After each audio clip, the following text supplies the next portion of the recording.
Quebec's new language law, Bill 96, is now in effect. It brings about some sweeping changes, including rules that make it harder to access government services in English. Hilary Johnstone is on that story. What is changed as of today, Hilary?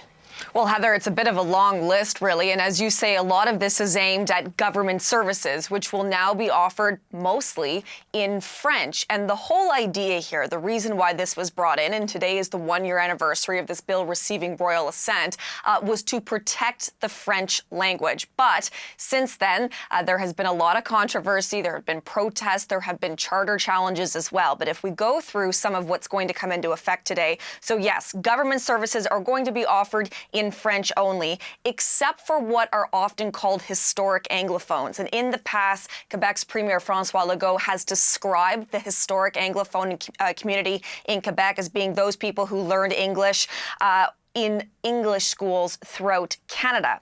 New immigrants are only going to have about a 6-month window here where, yes, they'll be able to access services in other languages, but after 6 months, the expectation is that this happens in French. Small businesses are going to have to declare what proportion of their employees are unable to communicate in French. And when they talk about communicating in French, this is whether or not you can perform some basic tasks of your job in French. Perhaps serving customers in French would be an example there. Legal documents and contracts are going to need to be done in French. It's also going to give expanded powers to Quebec's l'Office québécois de la langue française. So this is Quebec's language office.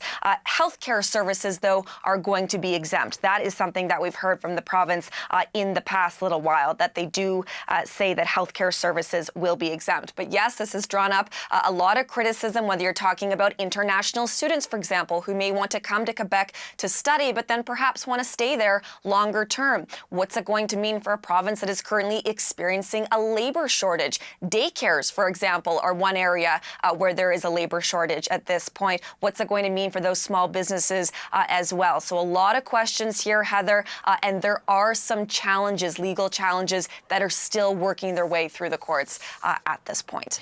Obviously contentious, and the fight over this legislation has been bitter for sure, Hilary. What kind of reaction is there now that it's about to be enforced? Well, for one example, something that we're hearing from one English-speaking group here is that they do believe that this isn't going to sort of achieve its intended goal. They say that, yes, Quebecers and English-speaking Quebecers do understand the importance of learning French. They don't think that this is going to encourage people to do so. Instead, they say that this could be a hassle for a lot of people. Here's what we've heard from one group. An additional burden, unnecessary burden for small businesses. Very complicated, because who's going to evaluate who speaks how much and what? This is happening during a time when there's labor shortage, there's pressure, prices, inflation, and so on, lots of pressure on small businesses.